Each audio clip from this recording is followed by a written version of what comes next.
espacio para la disertación jurídica sobre temas de interés para la región latinoamericana. Les saluda Mayvi Rondón y en nombre de todo el equipo del Centro Latinoamericano de Estudios e Investigaciones Jurídicas, les damos la más cordial bienvenida a la 9ª sesión de las Jornadas de Procedimiento Administrativo en América Latina, correspondiente a Venezuela, sesión de cierre de estas jornadas donde participan 9 países de la región. Estamos transmitiendo en vivo a través de nuestro canal en YouTube y utilizando la aplicación Zoom Meeting como aula virtual. En la mañana de hoy contaremos con la disertación a cargo de los profesores invitados Víctor Hernández Mendible y Miguel Ángel Torrealba Sánchez. Y vamos a iniciar con el profesor Miguel Ángel Torrealba Sánchez con la conferencia titulada La LOPA en el contexto venezolano e iberoamericano de 1981 y en el actual. En esta videoconferencia, el conferencista disertará sobre las condiciones institucionales y normativas que imperaban en la administración pública venezolana para el momento en que aparece la Ley Orgánica de Procedimientos Administrativos, así como sus similares en otros países del entorno iberoamericano. Luego de ello, el profesor se referirá a estas mismas condiciones en la actualidad, con énfasis en los principales cambios acaecidos tanto en Venezuela como en la región. El profesor Miguel Ángel Torrealba Sánchez es profesor titular de Derecho Administrativo, abogado y especialista en Derecho Administrativo de la Universidad Central de Venezuela. En la Universidad de La Coruña, España, es doctor en Derecho Administrativo Iberoamericano y en la Universidad Carlos III de Madrid, España, es máster en Política Territorial y Urbanística de la Universidad también Monte Ávila, Caracas, Venezuela. Es profesor de Derecho Administrativo y director adjunto del Centro de Estudios de Regulación Económica, CERECO. En la Universidad Católica Andrés Bello, Caracas, Venezuela, es profesor de la especialización en Derecho Administrativo, es miembro del Foro Iberoamericano de Derecho Administrativo, FIDA, y del Instituto Internacional de Derecho Administrativo, IDA. Antes de dar el derecho de palabra a nuestro primer profesor invitado, indicaremos las normas para el público participante y la dinámica para la fase de preguntas y respuestas. Primero agradecemos, por favor, que mantengan sus micrófonos apagados o cerrados durante toda la videoconferencia y eviten compartir o activar la opción compartir pantalla.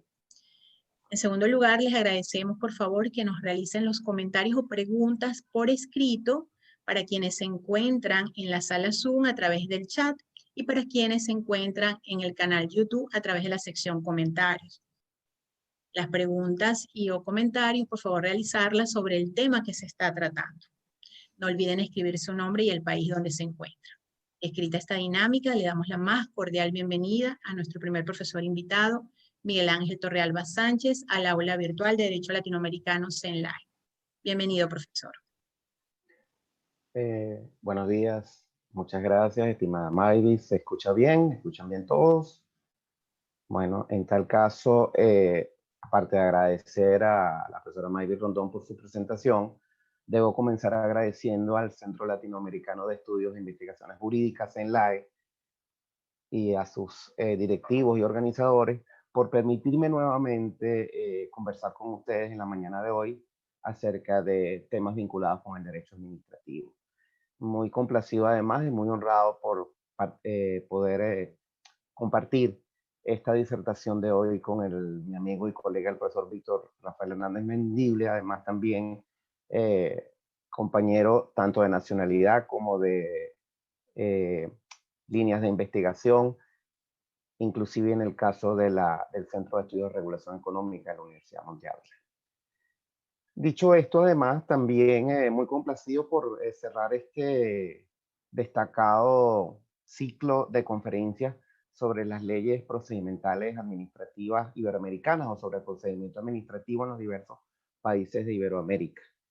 Y eso coincide además en el caso venezolano con el 40 aniversario de la Ley Orgánica de Procedimientos Administrativos. Y por eso he planteado conversar con ustedes básicamente sobre dos puntos. La Ley Orgánica de Procedimientos Administrativos venezolana, en el momento en que salió, al hacer alguna referencia a sus antecedentes, al contexto en que esta ley se había dictado, y luego hacer una visión más actual, es decir, qué ha pasado, por supuesto de manera muy resumida, qué ha sucedido en los últimos 40 años en la región en nuestro contexto geográfico y cultural desde el punto de vista del procedimiento administrativo, que es sin duda uno de los factores fundamentales en el derecho administrativo, un elemento fundamental.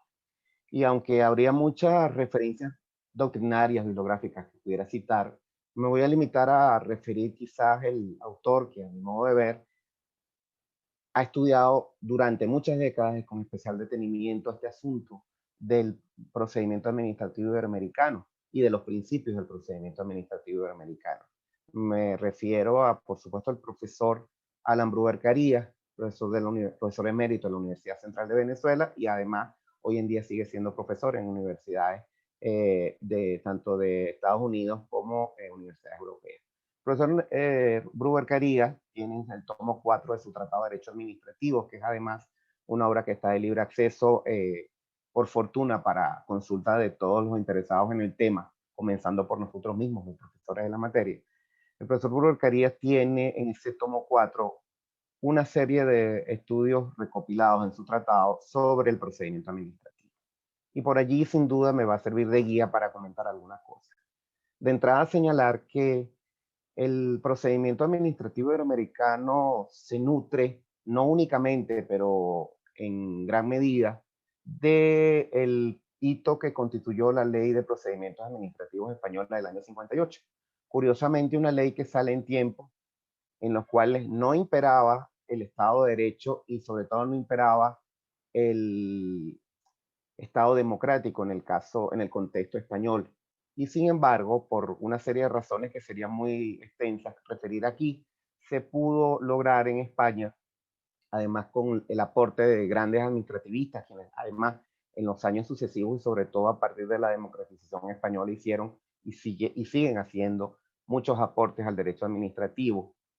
Me refiero a siguen haciendo en el sentido de que ahora son los discípulos de estos profesores quienes siguen aportando. Hicieron sin duda, sembraron unos grandes hitos, unos grandes elementos para la formación y el desarrollo del derecho administrativo español. Luego, en los años 70, refiere el profesor Burcaría, en el caso de algunos países del sur de Sudamérica, me refiero a Argentina y Uruguay, también se dictaron leyes de procedimiento administrativo. Y es curioso, probablemente por el hecho de que se habrán planteado algunos interregnos democráticos, algunos interregnos en los cuales se pasó de esos regímenes eh, autocráticos que en algún momento imperaron en el Cono Sur y se pudo lograr contar con estas leyes.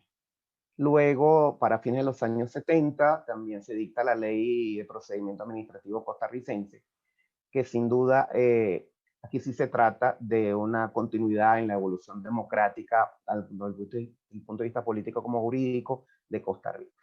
Y luego viene la ley venezolana. Entonces la ley venezolana también le da continuidad a ese incipiente desarrollo del derecho positivo en materia de procedimiento administrativo en Iberoamérica. Digo incipiente, viéndolo por supuesto varias décadas después. En su momento fue muy importante.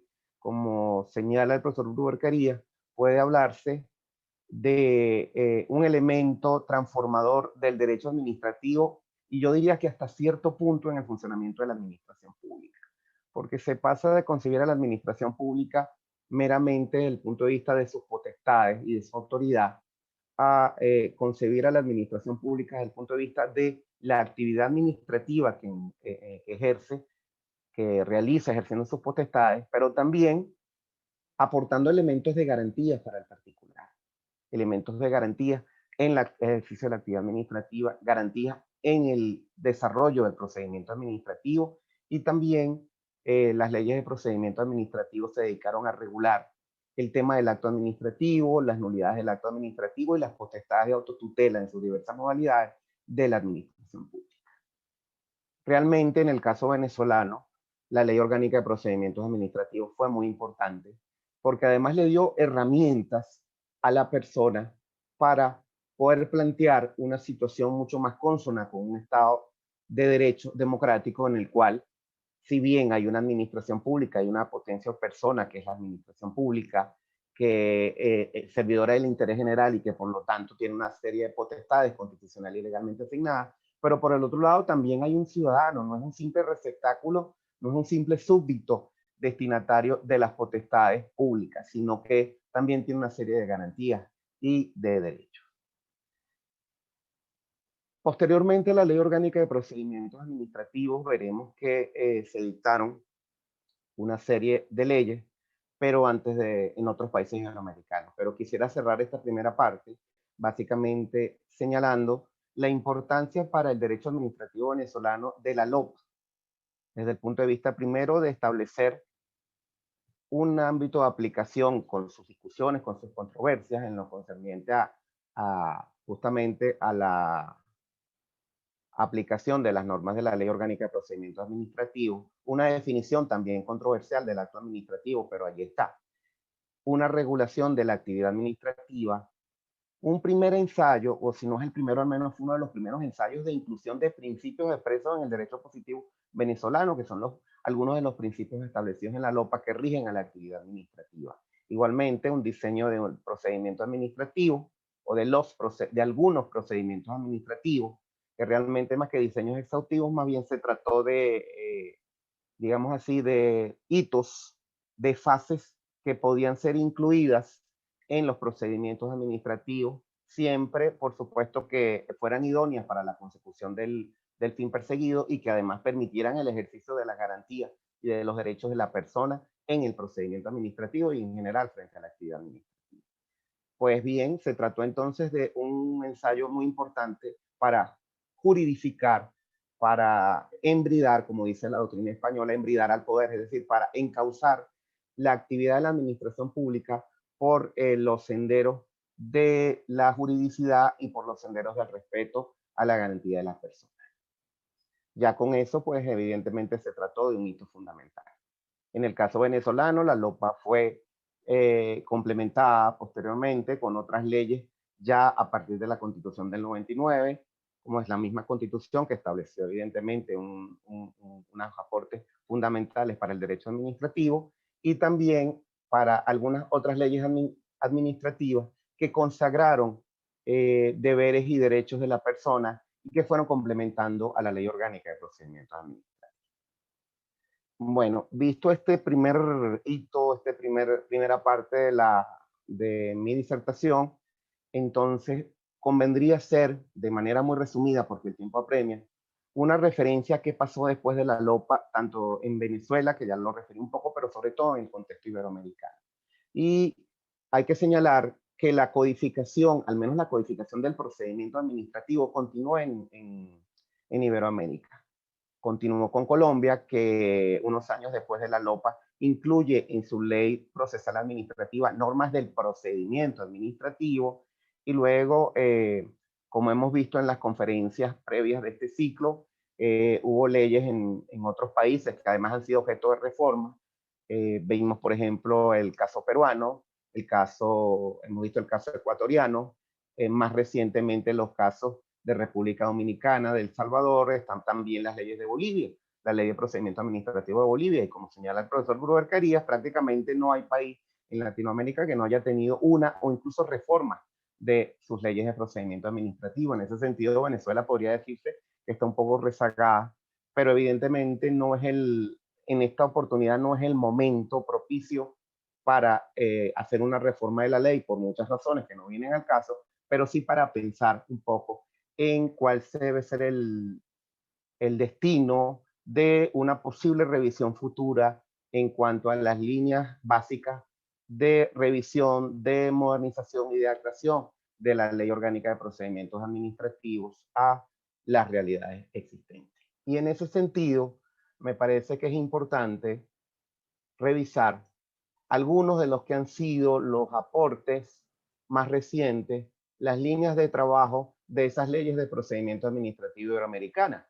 Podríamos comenzar señalando, bueno, en el caso español, la ley orgánica, la ley de procedimiento administrativo del 58 fue objeto de reforma general a fines de los años 90 y mucho más recientemente, en el año 2015, volvió a plantearse una iniciativa legislativa que fructificó y hoy en día nos encontramos con el hecho de que la legislación española volvió a tener dos leyes básicas o en materia de administración pública. Por un lado, la ley de procedimiento administrativo, por otro lado la ley de la organización administrativa, como era originalmente o como fue hasta 1958, pero esas leyes habían sido unificadas en algún momento en la ley de régimen jurídico del procedimiento de las administraciones públicas y el procedimiento administrativo común. Curiosamente, volvió a haber una división en el año 2015. Pero además nos encontramos con una serie de leyes, como ya les señalé, procedimentales administrativas, que en muchos casos últimamente han venido a ser completadas con leyes del proceso administrativo, pero sería muy amplio y nos excederíamos si tratáramos de hacer un resumen tanto de la evolución del procedimiento administrativo como de la evolución del proceso del contencioso administrativo. Por eso me quedo con la parte del procedimiento administrativo. Voy a señalar lo que yo considero que son las tendencias existentes. No necesariamente tendremos que adoptarlas en Venezuela cuando llegue la oportunidad, pero sí habrá que considerarlas. Entre esas tendencias nos encontramos con que se ha profundizado la codificación del procedimiento administrativo, la unificación de los procedimientos administrativos, o al menos el establecimiento de normas generales en una ley general de procedimientos administrativos, sin menoscabo de que puedan existir normas sectoriales destinadas, por supuesto, a determinados ámbitos del funcionamiento de la administración pública. Otra característica que me ha parecido importante, y en esto Iberoamérica se aparta de España, se aparta tanto en doctrina como hoy en día en el derecho positivo, es que en nuestros países entendemos a la administración pública tanto en sentido orgánico como funcional. Incluso se incluyen las funciones administrativas de entes privados como destinatarios, en algunos casos, de las normas del procedimiento administrativo. Es decir, la administración pública en Iberoamérica, en líneas generales, no se limita a la rama ejecutiva del poder público, sino que todos los órganos del poder público ejerciendo función administrativa, se entiende que son administración pública y por lo tanto son destinatarios de las normas de esas leyes procedimentales. Una tercera característica que me parece muy importante es la abundancia de principios recogidos en esas leyes, positivizados. Digo abundancia si la comparamos con lo que eran las primeras leyes de procedimiento administrativo, inclusive con nuestra LOA. Y me he encontrado, por ejemplo, con que hay leyes que no solamente enuncian los principios, sino que los definen y a veces los describen y los categorizan, lo cual sin duda determina que parece que hay que plantearse hasta cierto punto una revisión de lo que es la concepción general de los principios del derecho administrativo y de las consecuencias del hecho de que nuestra legislación procedimental administrativa es cada vez más receptora expresamente de esos principios. Es decir, si esos principios siguen siendo una fuente subsidiaria o si por el contrario, pues ya están teniendo otra connotación. Sería un punto muy importante desarrollar, pero no tenemos tiempo para ahondar en ello. Luego, las leyes de procedimiento administrativo han mantenido la tradición, las leyes iberoamericanas, de regular cada vez más detalladamente los temas de nulidad y validez de los actos administrativos y los temas del ejercicio de la potestad de autotutela en sus modalidades por parte de la administración pública. Punto también importante y que, por ejemplo, fue abordado recientemente por los profesores, de manera muy acertada por los profesores uruguayos en la oportunidad correspondiente, la incorporación de las tecnologías de la información y la comunicación al procedimiento administrativo, el procedimiento administrativo con soporte electrónico y todo lo que eso involucra desde el punto de vista, y en ello coincido plenamente con los profesores, que la incorporación de estas tecnologías de la información y la comunicación tienen que servir de garantía a la persona, no pueden ser un elemento perturbador de los principios del procedimiento administrativo, que es justamente el fenómeno indeseable que hemos visto en Venezuela, que tenemos algunas leyes sectoriales que recogen parcialmente el tema de las nuevas tecnologías, pero lamentablemente ni en la legislación y sobre todo en la jurisprudencia se ha entendido de manera clara que la incorporación de estas tecnologías no puede ir de ninguna manera en detrimento de los derechos y garantías de la persona, que además hoy en día están recogidos tanto en las constituciones iberoamericanas como también en las normativas convencionales. Luego de ellos tenemos como una característica, una tendencia de estas leyes procedimentales, la multiplicación y diversificación de los procedimientos administrativos. Ya no solamente tenemos una ley que establezca el procedimiento administrativo ordinario y sumario, sino que tenemos las leyes generales regulan el procedimiento sancionador, procedimiento arbitral o trilateral, procedimiento para la emisión de actos normativos, procedimiento de fiscalización, e incluso me ha llamado la atención en varias leyes hay una regulación detallada en parte sustantiva, pero en parte procedimental, del tema de la responsabilidad del Estado y de la responsabilidad de los funcionarios públicos, la famosa discusión, la famosa herencia francesa de la falta de servicio y de la falta personal, pues está regulado en muchos casos en leyes procedimentales administrativas iberoamericanas. Tenemos, por supuesto, también sigue persistiendo la figura del silencio administrativo en esas leyes, es decir, frente a la inactividad formal, pero nos encontramos con que dependiendo de cada ley e incluso dependiendo de supuestos distintos, ese silencio administrativo tendrá efectos negativos o positivos, lo cual es un punto bien interesante a explorar. Luego tenemos, por supuesto, como no podía ser de otra manera, de acuerdo con la evolución de los estados de derecho, cada vez más pesos los principios de publicidad, de transparencia, de acceso a la información y la confidencialidad como excepción, cada vez más limitada y cada vez más precisada en cuanto a su aplicación. Otra tendencia en el procedimiento administrativo iberoamericano, de acuerdo con las leyes de los últimos 20 o 30 años, es la enunciación de una lista de deberes y derechos de la persona frente a la administración pública. En el caso venezolano la tenemos, pudiera revisarse, pero en todo caso tenemos un primer ensayo de esta lista, pero no en la LOPA, sino en la Ley Orgánica de la Administración Pública. Valdría la pena estudiar sobre ello y ver qué es posible y qué es susceptible de incorporación en una futura revisión de las leyes administrativas cuando la ocasión sea propicia. Otra característica es la ampliación de la potestad cautelar administrativa en las leyes de procedimiento administrativo, así como una regulación muy detallada en los procedimientos administrativos. Pareciera que hay un fenómeno cada vez más hacia la existencia de leyes reglamentarias, leyes cada vez más extensas y más detalladas. El caso español es emblemático, pero no es el único. Yo creo que valdría la pena preguntarse sobre la conveniencia o no de este fenómeno. Y concluyo señalando que hay otras tendencias, por supuesto, esta es una lista enunciativa, pero concluyo señalando que la mayoría de las leyes procedimentales administrativas tienden a establecer a los recursos administrativos, básicamente los mismos recursos administrativos que tenemos en la LOPA, que se inspiran además en los recursos administrativos tradicionales de las leyes procedimentales administrativas, es decir, un recurso frente al órgano que dictó el acto, perdón, un recurso ante el superior jerárquico. Pero la diferencia es que las leyes procedimentales regulan la optatividad total o parcial de los recursos administrativos, cosa que en Venezuela se ha logrado, pero no por obra de la LOPA, sino por obra, en primer lugar, de la jurisprudencia y más recientemente por la reforma de 2008 de la Ley Orgánica de la Administración Pública. Bueno, lo que quería señalar es que evidentemente esta lista ni es exhaustiva ni es necesariamente obligante en cuanto a que deban incorporarse cada una de estas tendencias en el procedimiento administrativo venezolano. Pero lo que sí me parece importante es entender varias cosas. En primer lugar, que hay elementos comunes en el derecho administrativo y en el procedimiento administrativo, a mi modo de ver, que conducen a insistir en la tesis de que puede hablarse de un derecho administrativo iberoamericano y sobre todo de unas líneas compartidas en el procedimiento administrativo iberoamericano, partiendo además de la ley española del 58 y de sus posteriores cambios que también determinaron la adopción de instituciones en esas leyes de procedimiento administrativo que se han dictado en el último medio siglo de Iberoamérica. Y en segundo lugar, creo que es importante tomar en cuenta esta tendencia a los efectos de que cuando toque el momento de incorporar jurídicamente a Venezuela al siglo XXI, porque en ese sentido yo pienso que Venezuela de nuevo le ha sucedido en estos inicios del siglo XXI lo que le sucedió en palabras de Mariano Picón Salas en el siglo XX. Venezuela, según Mariano Picón Salas, entra en el siglo XX en 1936.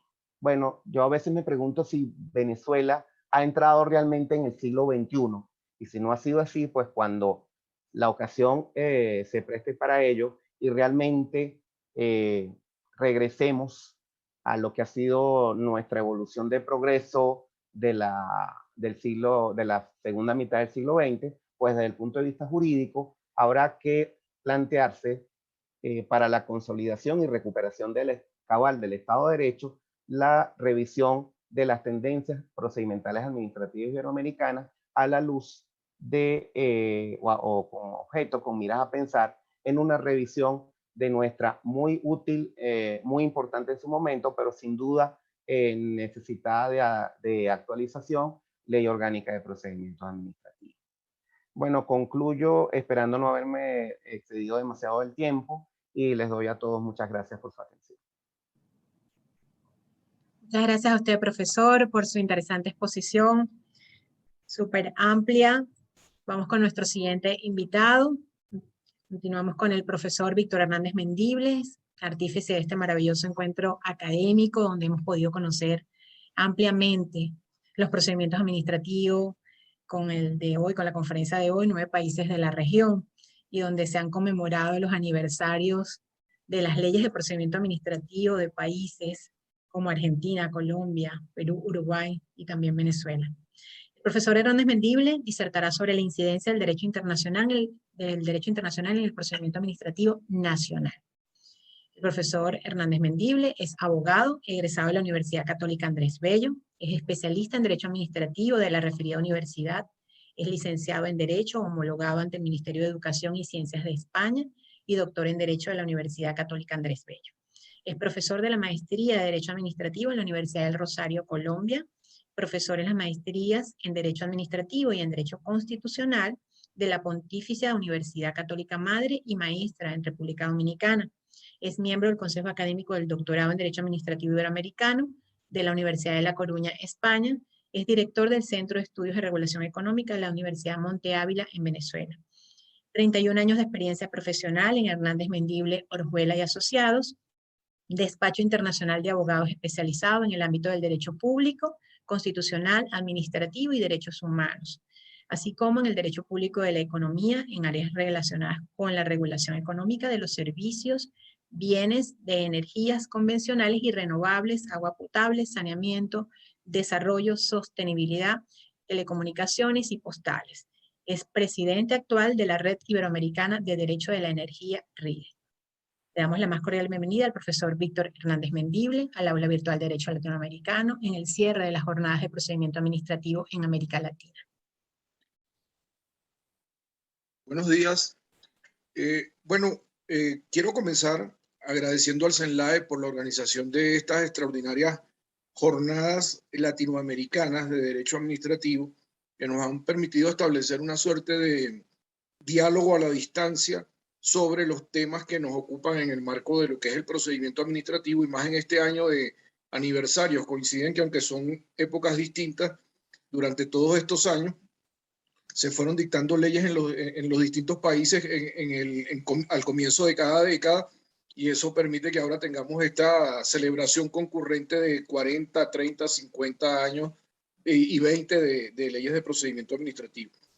Pero además del agradecimiento al CENLAE, quiero agradecer particularmente a la doctora Belén Ramírez Landaeta, a la profesora Mayvi Rondón y al profesor Antonio Silva Aranguren, quienes son los artífices de que tengamos el espacio de CENLAE. Sin lugar a duda, el CENLAE creo que ha abierto primero espacios de comunicación y de encuentro, pero además de aprendizaje muy importantes, aprovechando las circunstancias que vivimos actualmente y que ya quedarán para el futuro. Entonces, todos estos espacios que se han abierto hay que reconocerlos, hay que agradecerlos y contribuir a que ellos se mantengan, ¿no? Yo quiero compartirles una presentación un poco sobre el tema que, a ver si me habilitan para ello, que voy a exponer. El tema que les quiero exponer es la incidencia del derecho internacional en el procedimiento administrativo nacional. Vamos a poner el tiempo para no exceder.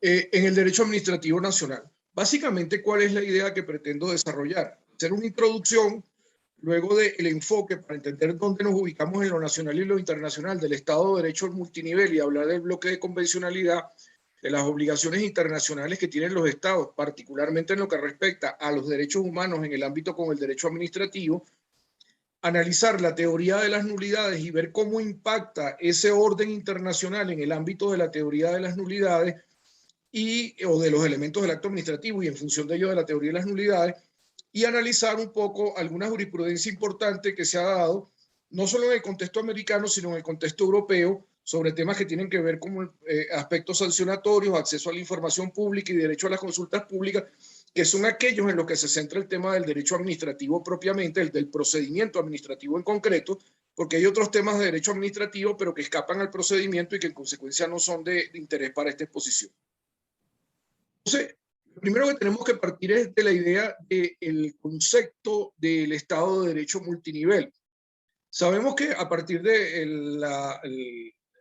la fecha icónica del 14 de julio, cuando se celebra la Revolución Francesa en 1789, o se conmemora todos los años a partir de esa fecha, surgieron tres grandes principios en el Estado de Derecho, que fue el denominado de legalidad, el de respeto a las situaciones jurídicas subjetivas y el de la separación del poder público en distintas ramas.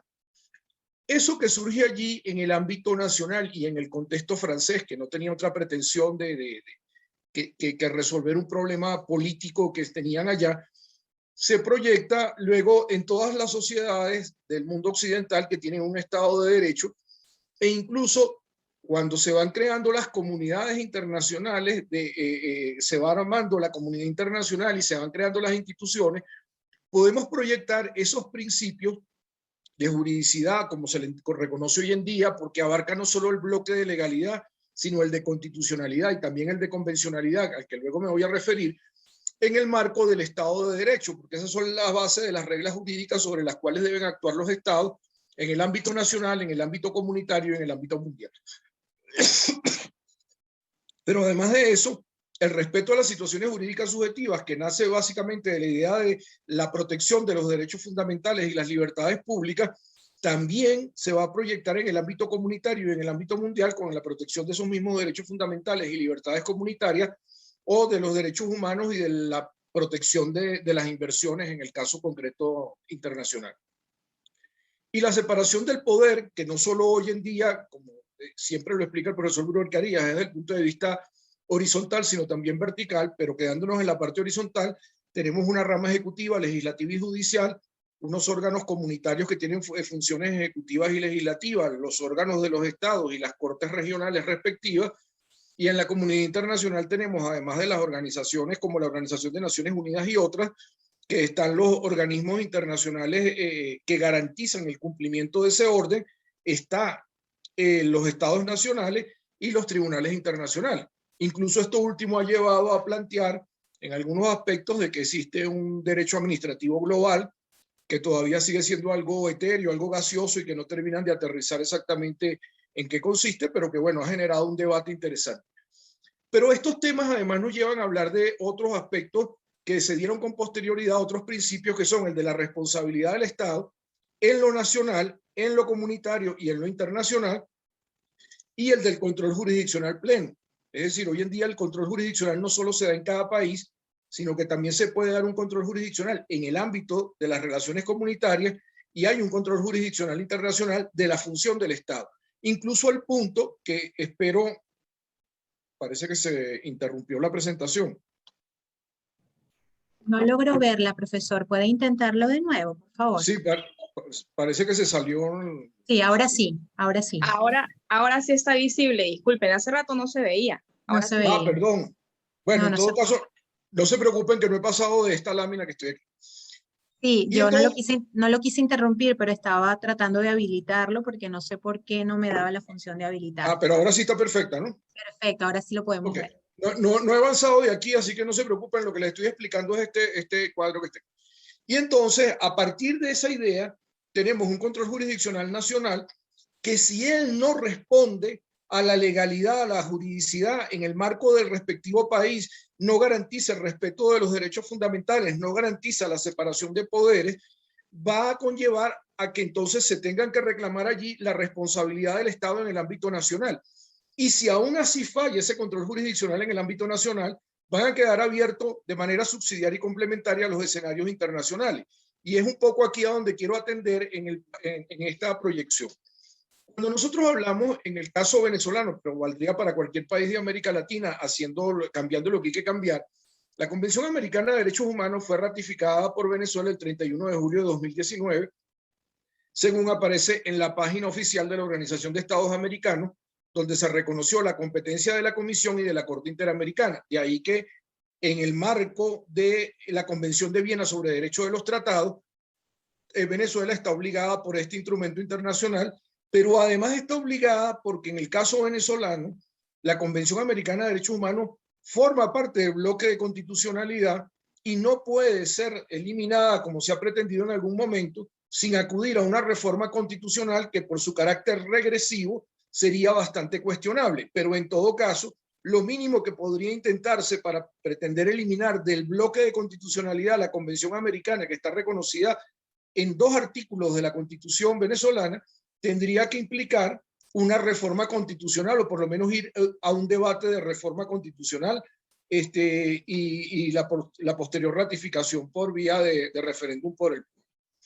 Entonces, en el contexto latinoamericano, tenemos que el bloque o corpus juris de la convencionalidad lo integran desde la declaración fundacional del año 1948, cuando se funda la OEA, hasta un conjunto de convenios, protocolos y tratados internacionales que han ido desarrollando, que han ido ampliando la protección del conjunto de derechos humanos que existen en nuestro continente o que se reconocen formalmente por la comunidad internacional en nuestro continente. Y esto tiene relevancia, particularmente nos vamos a centrar en la Convención Americana de Derechos Humanos, sin perjuicio de que existen todos los demás instrumentos que habría que considerar en cada caso específico, para poder entender cómo impacta esto en el ámbito del procedimiento administrativo, que es a lo que vamos a tratar de referirnos a continuación. Las obligaciones que surgen para el Estado son, en un primer grado, de carácter declarativo, que es el reconocimiento de los derechos. Pero en un segundo grado están las de carácter preventivo, que es respetar, proteger y garantizar la existencia de los derechos humanos. Y en un tercer grado está el reparatorio sancionatorio, que es cuando lamentablemente se han violado los derechos humanos, entonces yo tengo que proceder como Estado a investigar, determinar quiénes son los responsables, imponer las sanciones, reparar a las víctimas, que ellas sepan la verdad, que es un derecho fundamental de las víctimas, conocer la verdad de por qué se violaron los derechos humanos y adoptar las garantías de no repetición. Todas estas obligaciones internacionales van a impactar en el ámbito nacional, como lo voy a exponer a continuación. Hay 2 modelos hay 2 modalidades de control de convencionalidad en la actualidad.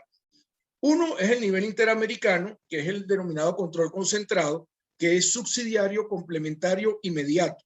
¿Por qué es subsidiario, complementario, inmediato? Bueno, porque así mismo lo define la Convención en su tratado, es decir, es cuando falla en el ámbito nacional, como le decía, en ese marco del Estado de Derecho multinivel, es que entonces puedo acudir al ámbito internacional. Pero mientras el ámbito nacional pueda resolver la situación de afectación de derechos humanos, no tengo habilitada la puerta o la vía internacional, en este caso del sistema interamericano. Entonces, el primer escenario lo lleva a cabo la comisión que verifica y trata de resolver el problema antes de ir al tribunal, y el segundo nivel, ya el propiamente jurisdiccional, es el que lleva a cabo la Corte Interamericana. En el ámbito nacional, según el artículo 2 de la Convención Americana de Derechos Humanos y según la Convención de Viena sobre Derecho de los Tratados, nos vamos a conseguir con que tanto el Poder Legislativo como el Poder Ejecutivo como el Poder Judicial son los obligados a ejercer el denominado control difuso de convencionalidad. ¿Por qué es difuso? Porque primero no lo lleva a cabo de manera monopólica, como lo hace la Corte Interamericana o la Comisión inicialmente y la Corte Interamericana de manera final, sino que el ámbito nacional se lleva a cabo en cada país. En todo caso, todos los órganos del Estado en el ejercicio de sus competencias, los alcaldes, los gobernadores, los concejales, los diputados a nivel regional, el ejecutivo, el legislativo y el judicial a nivel nacional, todos son competentes según el artículo 2 de la Convención Americana de Derechos Humanos para ejercer ese control de convencionalidad originario, principal e inmediato. Esto es lo que nos va a decir, en primer lugar, la sentencia del Almonacid Arellano del 26 de septiembre del 2006, cuando nos habla de que el poder público debe ejercer una especie de control de convencionalidad, que luego en otras sentencias ya no habla de una especie, sino de control de convencionalidad directamente. Esto ha generado todo un gran debate sobre el uso de la terminología propia o impropia que tiene la Corte Interamericana, pero más allá de esos matices, el tema de fondo es que el Poder Judicial como poder del Estado, está obligado a garantizar ese control, es decir, a verificar la compatibilidad entre los actos del poder nacional con la Convención Americana de Derechos Humanos. Ese control debe llevarse a cabo de oficio, como incluso lo hace la propia Corte Interamericana, lo hizo recientemente en febrero del año pasado, cuando reconoció por primera vez el derecho humano al agua potable como derecho humano, sin que lo hubiesen alegado las partes en el debate que se había planteado en el conflicto entre Argentina y las víctimas de violación de derechos humanos, que eran unas comunidades indígenas. Pero es interesante además tener presente que hay una sentencia que se ha destacado mucho en los tiempos recientes, que es la de Cabrera y Montiel versus México, donde la Corte Interamericana destaca que cuando un Estado es parte de un tratado internacional como la Convención Americana, todos sus órganos, incluidos sus jueces, es decir, el legislativo, el ejecutivo, el judicial, la administración pública, todos los órganos que integran la organización del Estado son competentes para garantizar la vigencia de la convencionalidad y para que se haga ese control de convencionalidad. No obstante, esa sentencia, que hoy en día se tiene como una referencia importante, olvida que eso ya lo había dicho la Corte Interamericana, quizás no con el mismo impacto porque era otra época y otro escenario. El 29 de julio de 1988, en uno de sus primeros fallos, que es el caso Velázquez Rodríguez versus Honduras. Por eso lo traigo a colación aquí, porque tampoco fue una gran novedad lo que dijo en 2010, sino que fue coherente con su jurisprudencia desde las primeras decisiones que se adoptaron sobre el tema.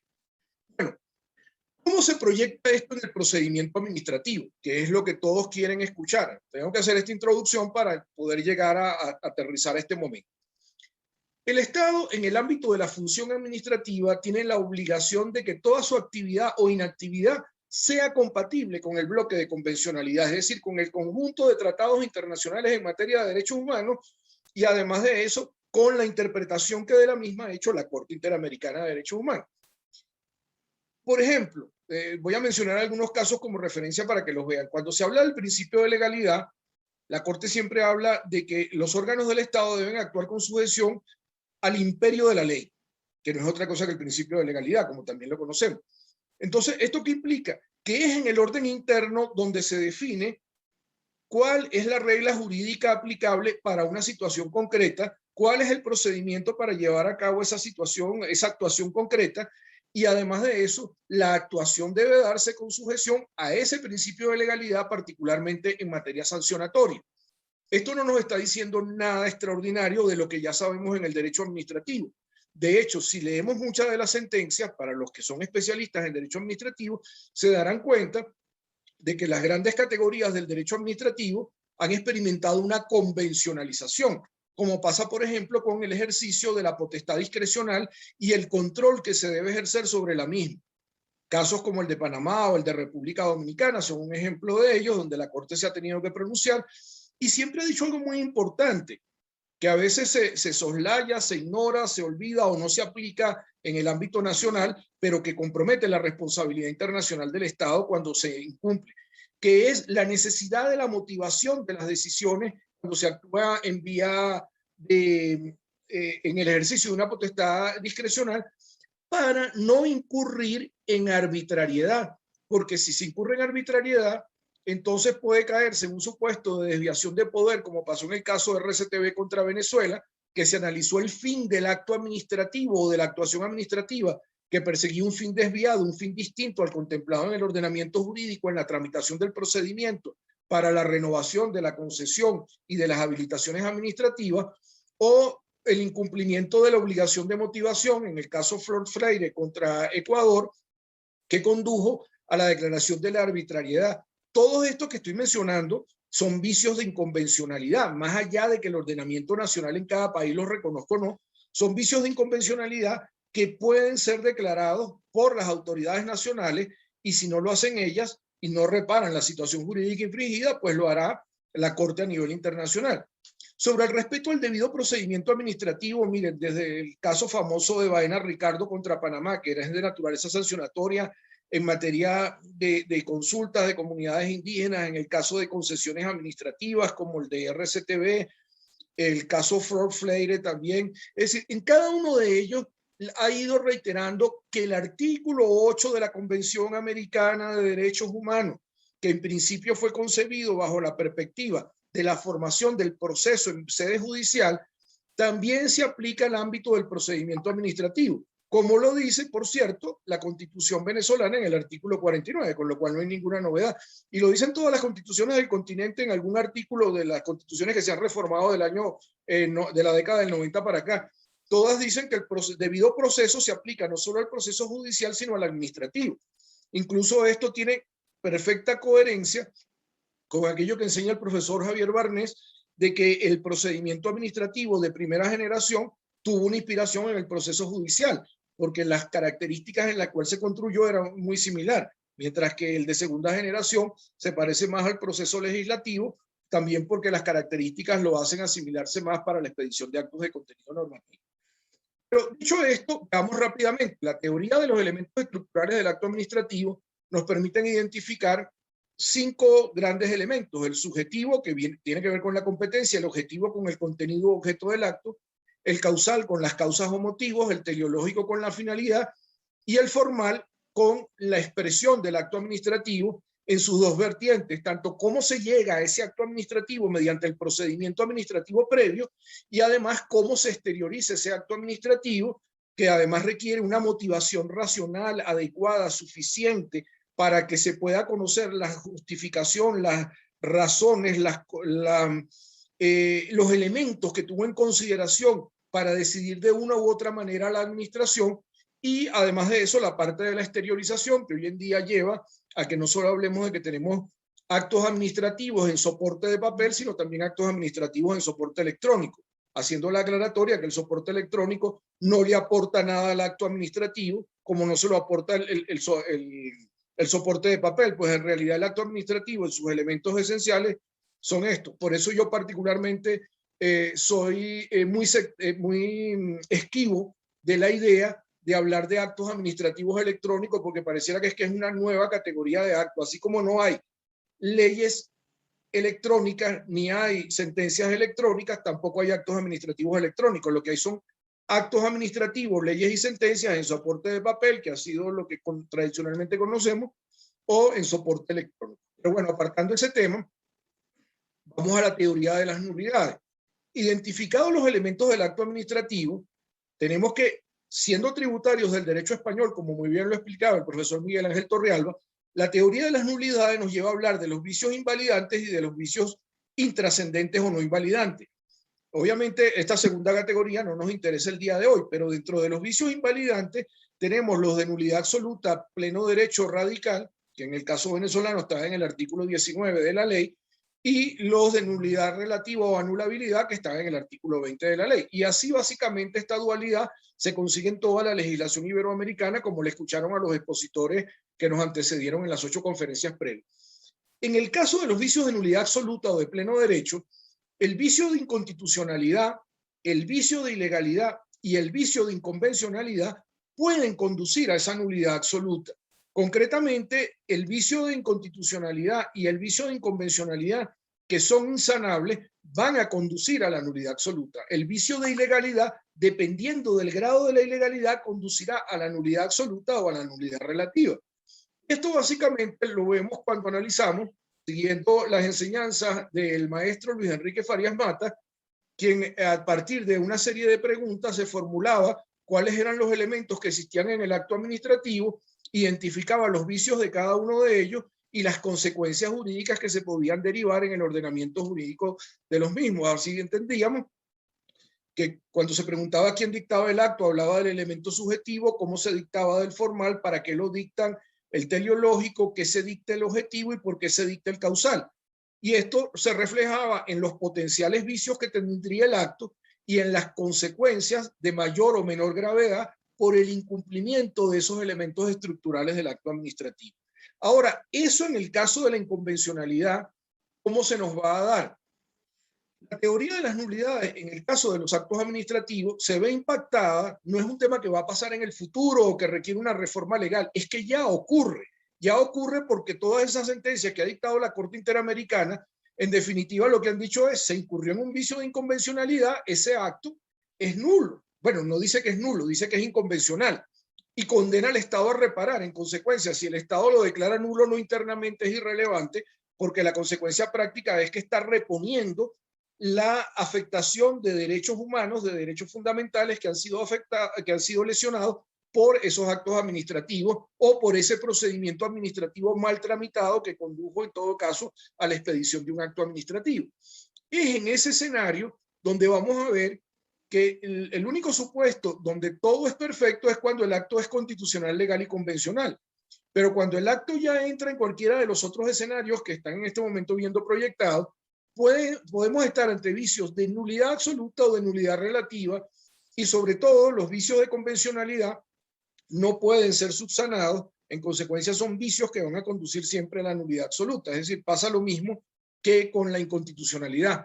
Hago la aclaratoria que en todo caso, esto si entramos en la disquisición de tratar de distinguir que el bloque de convencionalidad no integra el bloque de constitucionalidad, porque para los que tenemos claro ese tema, por el mandato del artículo 23 de la Constitución venezolana, ni siquiera ese sería un problema a plantearse, porque todo entraría dentro de la inconstitucionalidad, es decir, violé la constitucionalidad en su manifestación de origen internacional, que es el bloque de convencionalidad, o violé la Constitución en su manifestación de origen nacional, que es el texto constitucional aprobado por la Asamblea Constituyente y refrendado por el pueblo.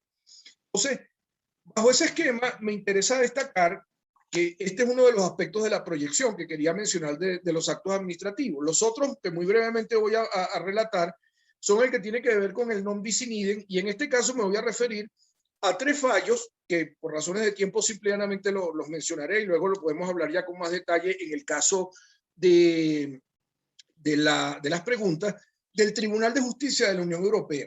El Tribunal de Justicia de la Unión Europea en gran sala, en 3 casos contra Italia, el Carson Real Estate, el Luca Menchi y el Enzo Di Puma, se pronunció sobre cuándo procede, cómo procede, en qué condiciones se debe aceptar el non bis in idem.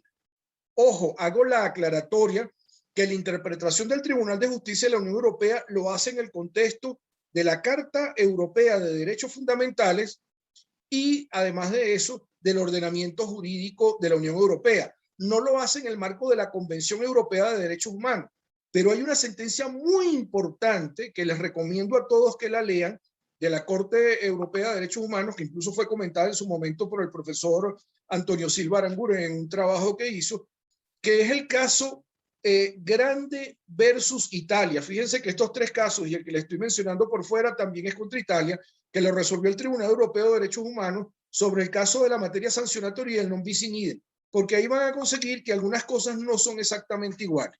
En todo caso, en el Tribunal de Justicia de la Unión Europea, lo que quiero destacar en este momento y no extenderme más es la naturaleza de las sanciones administrativas.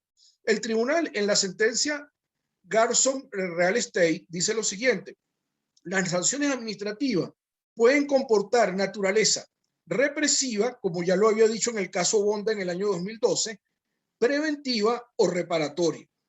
Y dependiendo de ello, entonces habrá que analizar lo que ocurrió en los otros 2 fallos, cuándo se puede abrir un procedimiento penal y uno administrativo sancionatorio de naturaleza penal, porque dice que las sanciones de naturaleza represiva tienen, aunque sean administrativas, tienen el mismo carácter penal que las sanciones adoptadas por un tribunal propiamente de naturaleza penal. Esto es lo interesante en este discernimiento que les quería traer a colación, porque fíjense que no es una cosa sencilla de entender, que dice, bueno, pero la sanción es administrativa o es penal. Es sanción administrativa de naturaleza penal, que es distinto a la sanción administrativa, digamos, de naturaleza estrictamente administrativa, como sería el caso de la sanción reparadora o de la sanción preventiva. Entonces, estas sentencias creo que es bueno leerlas, reflexionarlas por el impacto que produce en el marco de la tramitación de los procedimientos administrativos, particularmente en los sancionatorios y los disciplinarios, y la aplicación del principio non bis in idem. Luego, otro tema que me parece que es interesante tener presente es lo del acceso a la información pública, que como sabemos en Venezuela lamentablemente hubo algún diputado en su momento que dijo que en Venezuela no hacía falta desarrollar esa norma de la Constitución, pues el presidente todos los días hablaba y hacía cadenas y por ahí ya todo el mundo tenía acceso a la información. Pero siendo serios y apartando eso, que es un chiste de mal gusto del diputado que lo dijo, la Convención Americana de Derechos Humanos en su artículo 13 establece el derecho de búsqueda de información y de allí se ha derivado toda la jurisprudencia de acceso a la información. Incluso se han elaborado 3 leyes modelos, uno por parte de la UNESCO, unos principios que desarrolló la OEA, luego la OEA también desarrolló la ley modelo de acceso a la información y ahora en octubre pasado acaba de proponer la ley modelo interamericana de acceso a la información 2.0, que ya va más orientada a todo el tema de nuevas tecnologías. La jurisprudencia sobre el tema, desde el caso del año 2006, del caso Claudio Reyes versus Chile, ha ido evolucionando en este sentido. La opinión consultiva del año 2017, que pidió la República de Colombia en materia ambiental, profundiza sobre el tema. Incluso hoy en día ya tenemos además la aprobación del convenio del Acuerdo de Escazú, que también profundiza en este tema en materia ambiental. Es decir, ahí hay que ver esto en perspectiva para futuras reformas, pero en todo caso, en el contexto interamericano, está allí latente para todos los países el cumplimiento de esta obligación. Y finalmente, lo que tiene que ver con la participación en los asuntos públicos, que se deriva del artículo 23 de la Convención Americana de Derechos Humanos, que ha sido desarrollado por el convenio 169 de la OIT y por 2 resoluciones de las Naciones Unidas y de la Organización de Estados Americanos, en lo que se refiere concretamente a comunidades indígenas. OIT, ONU y OEA hacen especial énfasis en las comunidades indígenas en cuanto a este tema. Pero realmente el derecho no es de unos u otros, el derecho es de todas las personas por el hecho de serlo, que tienen derecho a la participación en los asuntos públicos y en consecuencia también existe el derecho a que cuando se les consulte para adoptar decisiones que tienen impacto en su vida, en los lugares donde habitan, que le garanticen las condiciones de vida digna, que tengan efecto en el medio ambiente, etcétera, se tiene que lograr el consentimiento libre, previo e informado. No es una cuestión de mero trámite por la formalidad de la participación, sino que tiene que haber un consenso, un diálogo entre la comunidad y las autoridades para la adopción de las medidas. Esto es un poco lo que ha dicho toda la jurisprudencia contra Surinam, Ecuador, Colombia y más recientemente en el caso que le decía de las comunidades indígenas contra Argentina de febrero del año pasado. Básicamente estos estándares tienen que ser reflejados, tienen que no solo en la legislación para cumplir con el mandato que exige el artículo 2 de la Convención Americana de Derechos Humanos, sino que además tienen que ser aplicados en el contexto de las políticas públicas, tienen que ser desarrollados en el marco de los reglamentos y de los procedimientos administrativos que se tramiten para lograr la adopción de las decisiones administrativas y, por supuesto, tienen que ser garantizados por los órganos jurisdiccionales. Concluyo entonces con la siguiente idea. Lo que hacen las autoridades nacionales cuando encuentran que tienen estos estándares y que en su país no se están cumpliendo, es en primer lugar declarar que se produjo una inconvencionalidad o una incompatibilidad con el bloque de convencionalidad y a partir de allí adoptar las medidas que correspondan, legislativas, ejecutivas o judiciales. No importa, cada uno de ellos en el ámbito de sus competencias y de los procedimientos que tienen establecidos para ello. Ordenar el restablecimiento de los derechos que han sido afectados. Tienen que reparar integralmente a las víctimas y sus familiares cuando se han producido como consecuencia de esas decisiones o de esas violaciones de procedimientos la afectación de los derechos humanos y además deben adoptar las medidas que garanticen la no repetición. Básicamente estas ideas a grosso modo es la que les quería compartir en el marco del impacto del derecho internacional, concretamente el derecho internacional de los derechos humanos en el contexto de los procedimientos. El tema sancionatorio que está desarrollado en el libro de Derecho Administrativo Sancionador, que tuve la suerte de coordinar gracias a un grupo de buenos amigos y donde está justamente el trabajo del profesor Antonio Silva, como en el libro El Estado Convencional, está desarrollado con absoluta amplitud todo el tema que les acabo de exponer. Muchas gracias y quedo a la orden para las preguntas que quieran formular. Dejo de compartir. Muchísimas gracias, profesor, por su extraordinaria exposición. Vamos a pasar a la sección de preguntas y respuestas, no sin antes saludar a todos los que están activos desde nuestro canal YouTube, especialmente la profesora María Candelaria Domínguez, que nos saluda desde el canal YouTube, así como también se encuentra en la sala el profesor Gustavo Urdaneta Troconis. Iniciamos con las preguntas y respuestas. Aquí hay un comentario en el chat de la sala Zoom. Saludos cordiales desde San Cristóbal, Estado Táchira, Venezuela, Denise Rosana Trejo. Luis Beltrán Maldi, siguiendo la interesante exposición desde Maracaibo. Saludos. Catherine Galíndez para el profesor Miguel Ángel Torrealba Sánchez. En el ámbito venezolano, ¿en qué contexto institucional y normativo aparece la LOPA en 1981 y en qué contexto se encuentra 40 años después? Catherine Galíndez, gracias. Bueno, gracias por la pregunta. El contexto institucional de 1981 es notablemente distinto al actual. Simplemente haciendo algunas breves referencias. 20 años de vigencia de la Constitución del 61, un texto producto de un amplio consenso desde el punto de vista político, jurídico e institucional.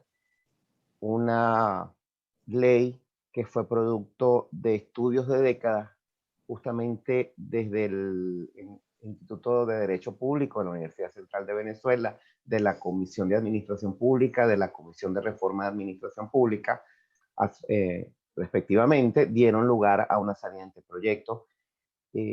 Pensábamos que se trataba de una democracia consolidada, o pensaban quienes en ese momento la prepararon. Quizá habría que señalar que la democracia como tal nunca está del todo consolidada. La democracia tiene sus propios enemigos dentro de ella, justamente porque la democracia predica la tolerancia y la admisión de la disidencia. Entonces, simplemente la democracia hay que defenderla, hay que protegerla y hay que hacerla valer todos los días.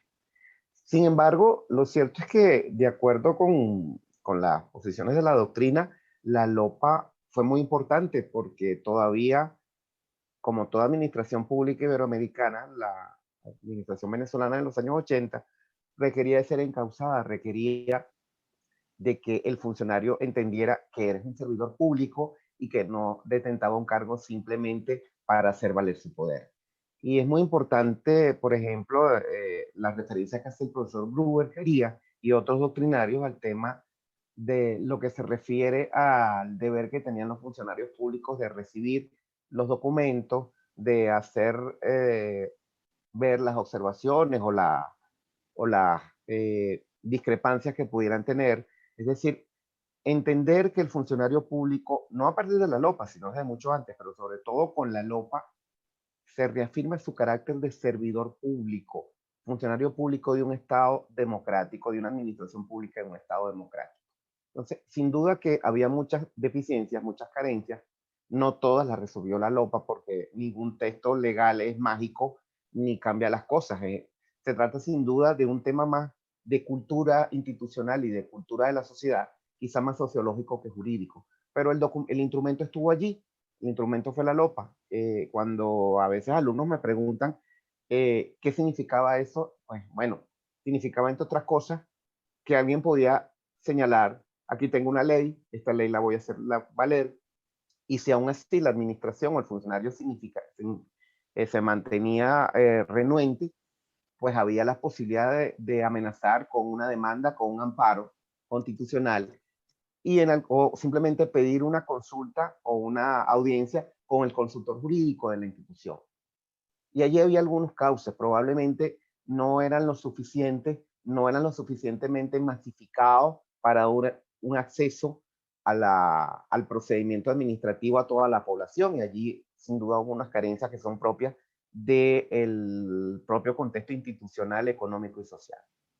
Si eso lo comparamos con lo que tenemos hoy en día, yo creo que la comparación, que yo no sé si será afortunada, pero a mí me parece que es bastante elocuente, que yo referí.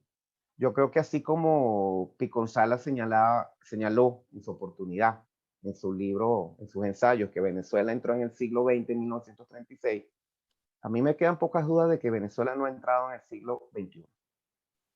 Y que incluso en muchos casos hemos retrocedido. Y hemos retrocedido sobre todo en lo institucional y en la parte cultural.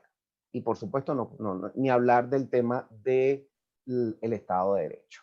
Y eso se podemos hacer un contraste, quizá esa parte no la mencioné en la exposición, mientras que hubo una ola democratizadora en América Latina a partir de los años 90, y eso en parte contribuyó a que a principios de justamente los años 80, de los años 90 y de este siglo, se dictaron leyes de procedimiento administrativo en todo el contexto regional.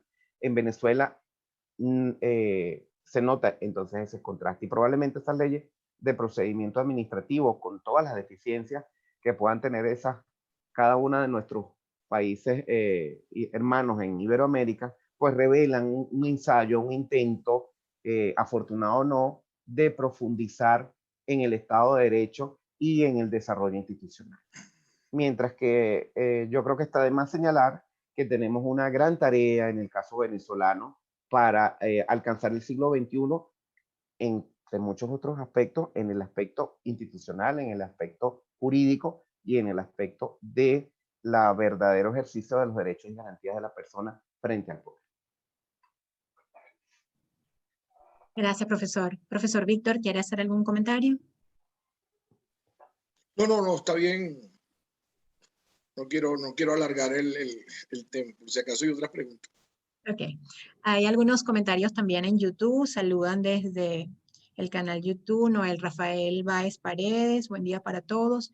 Luis Beltrán, Belén de Novoa, María Candelaria Domínguez. Luis Beltrán dice felicitaciones al doctor Miguel, muy clara su exposición. Muchas gracias. Virna Payano, muchas gracias, profesor Víctor. Excelente exposición, profesor Víctor. Luis Beltrán y Noel Rafael Báez Paredes, excelente, profesor Víctor. Vamos con las preguntas que están en el chat.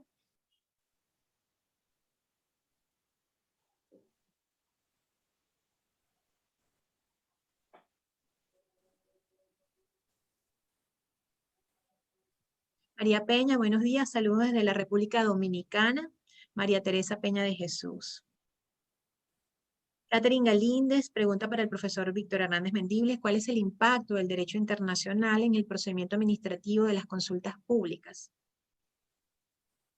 Perfecto. Bueno, en primer lugar, el agradecimiento a todos los que han estado presentes escuchando las dos exposiciones, tanto la del profesor Miguel Ángel Torrealba como la mía, de todas partes del continente, y un especial saludo a los estudiantes de la maestría en República Dominicana, que veo que algunos de ellos se han podido conectar también y se han interesado por el tema. A ver, el impacto que tiene el derecho internacional hoy en día se puede ver desde dos perspectivas.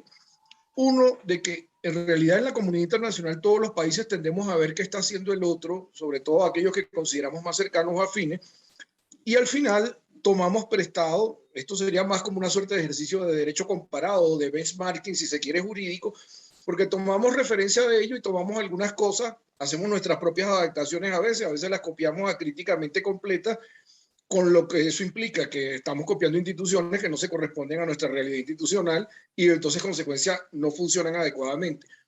Pero siempre hay como, vamos a mirar qué hacen los otros para ver también qué podemos mejorar. La intención siempre es buena, mejorar. No siempre se logra, hay que estar claro, pero la intención en teoría siempre es buena. Pero ya en lo que sería propiamente el derecho internacional, y el derecho internacional, tanto de los derechos humanos como el derecho internacional de inversiones, el impacto es importante porque fíjense ustedes, la mala tramitación de un procedimiento administrativo en el ámbito nacional va a implicar a lo mejor que se afecte una inversión extranjera. El inversionista extranjero, si está protegido por un tratado de promoción y protección de inversiones, él tiene dos opciones, cosa que no tiene el nacional, curiosamente, al cual según la Constitución se le deben dar los mismos tratos a los inversionistas nacionales que a los extranjeros. Pero incluso, según las constituciones de casi todos los países del continente, pero incluso hay algo más, que los inversionistas extranjeros reciben por los tratados de promoción y protección de inversiones la protección del trato de inversionista nacional. Pero el inversionista nacional no recibe el trato de inversionista extranjero. Porque hago esta aclaratoria. Porque resulta que el inversionista nacional puede acudir o a los tribunales nacionales a demandar al Estado por una violación, una afectación a sus derechos o a su inversión, mientras que el inversionista nacional únicamente puede hacerlo en su propio Estado, pero no puede ir a los tribunales extranjeros, a los arbitrales extranjeros. En cambio, el extranjero sí puede acudir o a los nacionales o elegir ir a los extranjeros.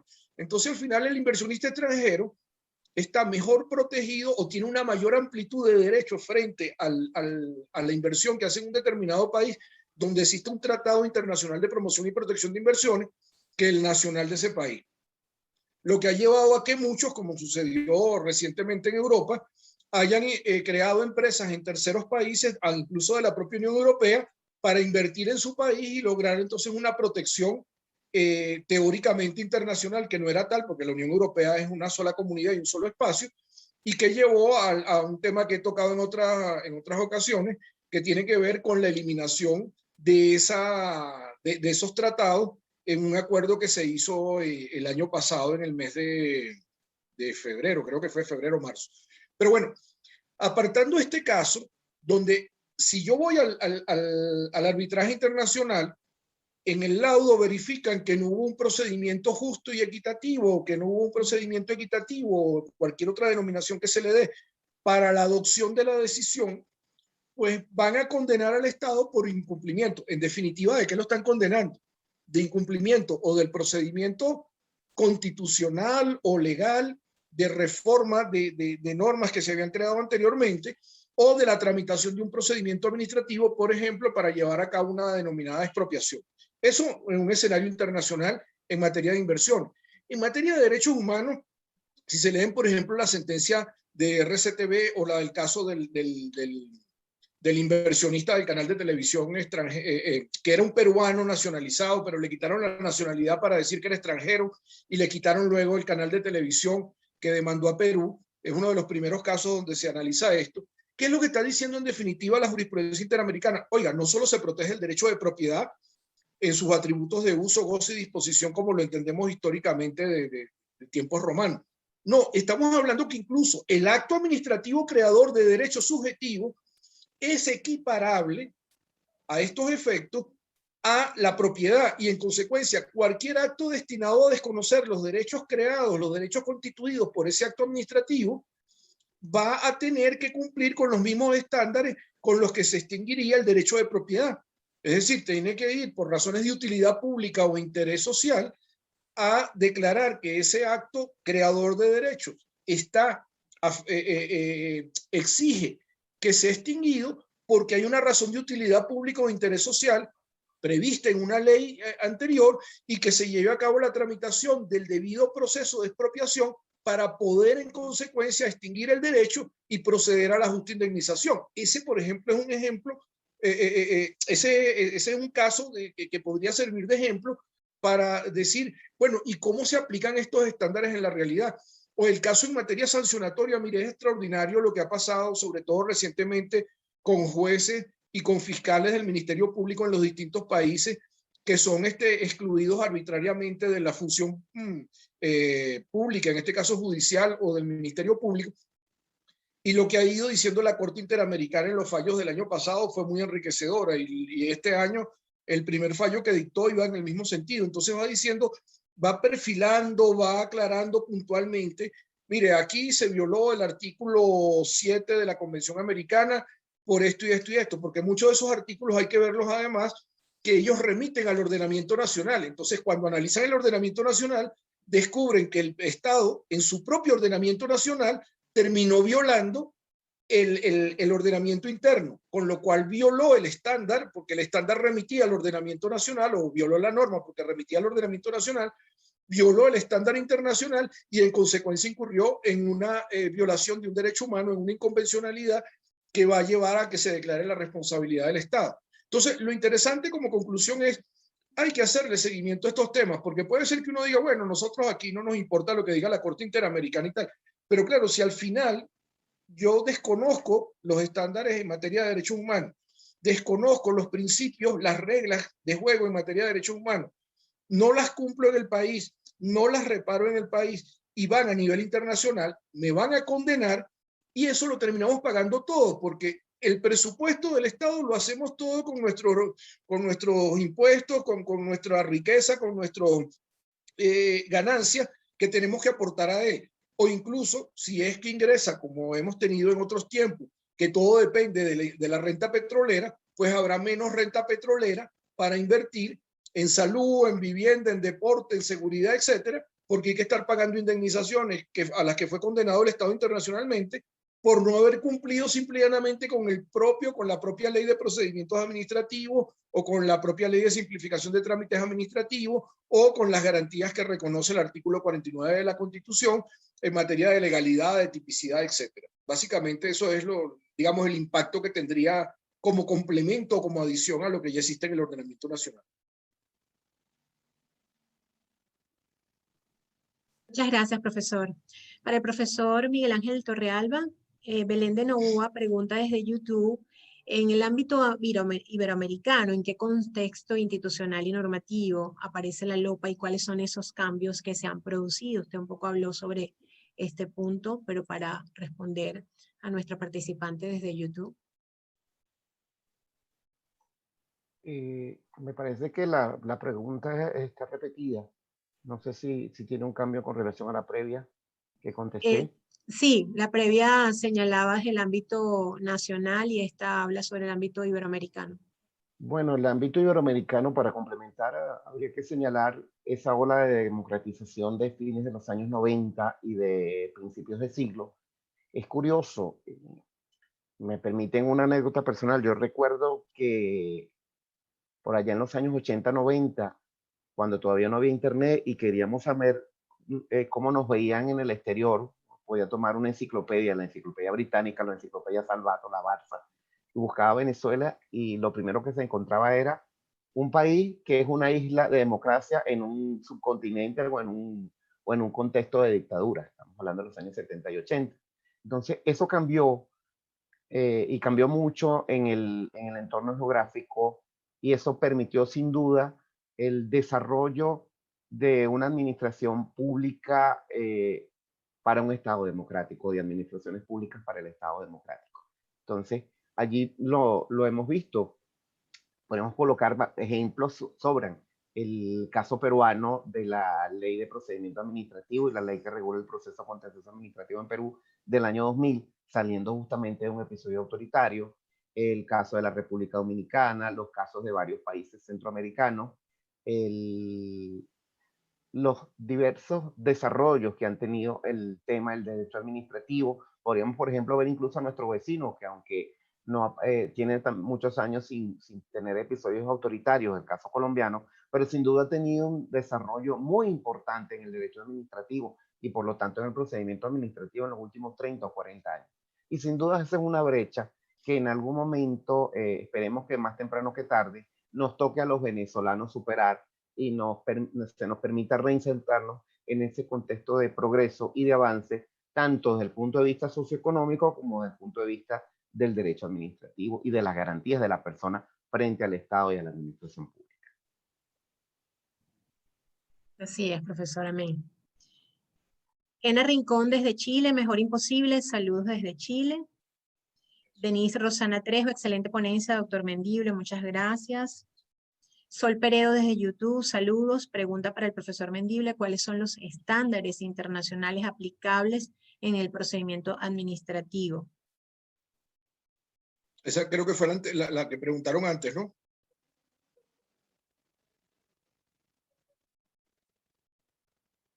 La anterior era el impacto del derecho internacional en el procedimiento administrativo de las consultas públicas. Ya. A ver, los estándares internacionales básicamente son los que ha ido construyendo la Corte Interamericana, pero además de eso, la Corte no es que los crea porque va de manera pretoriana desarrollando principios que no existen y que entonces ella va construyendo como una orientación a futuro de cómo debe ser la legislación en todos los países, sino que a partir de la Convención Americana, por ejemplo, en el caso de las consultas públicas, el artículo 23 de la Convención garantiza el derecho a la participación en los asuntos públicos de las personas y en ese contexto la legislación de cada país es la que debe desarrollar cuáles son los mecanismos. Es decir, hay un margen nacional de apreciación para decir cuáles son los mecanismos para la participación. Pero una vez que esos mecanismos se establecen, hay unos mínimos que deben garantizarse. Si yo voy a adoptar decisiones que tienen impacto en materia ambiental, que tienen impacto en materia social, entonces la Corte Interamericana ha dicho, usted no lo puede hacer desconociendo los intereses de las comunidades, de las personas, de los sujetos que van a ser afectados. Porque en este caso no solo estamos hablando ya de derecho a nivel individual, si a Víctor Hernández le importa o no le importa que le construyan un aeropuerto frente a su casa, que podría ser que me pareciera bueno o malo según el caso. Pero es que eso va a impactar a nivel ambiental, a nivel de ruido, a nivel de fauna, a nivel de recursos naturales en toda la comunidad, porque un aeropuerto, pues evidentemente todos sabemos, no es una cosa de dimensión pequeña. Entonces, ¿qué va a suceder? Que no puede decidirse la ejecución de una obra de infraestructura de esa naturaleza sin tener en cuenta a todos los potenciales afectados. Esto lleva entonces al desarrollo de los mecanismos de consulta. Por ejemplo, en el caso colombiano esto ha sido bien controvertido, bien debatido. La Corte Interamericana ha expedido una serie de fallos muy importantes sobre el tema, que además han ido afinando progresivamente, incluso porque Colombia, a diferencia de, por lo menos, Colombia es similar a Venezuela en cuanto a la organización desde el punto de vista práctico, pero desde el punto de vista formal son distintos, porque Colombia es un estado unitario que tiende a la descentralización y Venezuela teóricamente es un estado federal, pero ya sabemos que en la práctica es más unitario imposible. Entonces, ¿qué sucede?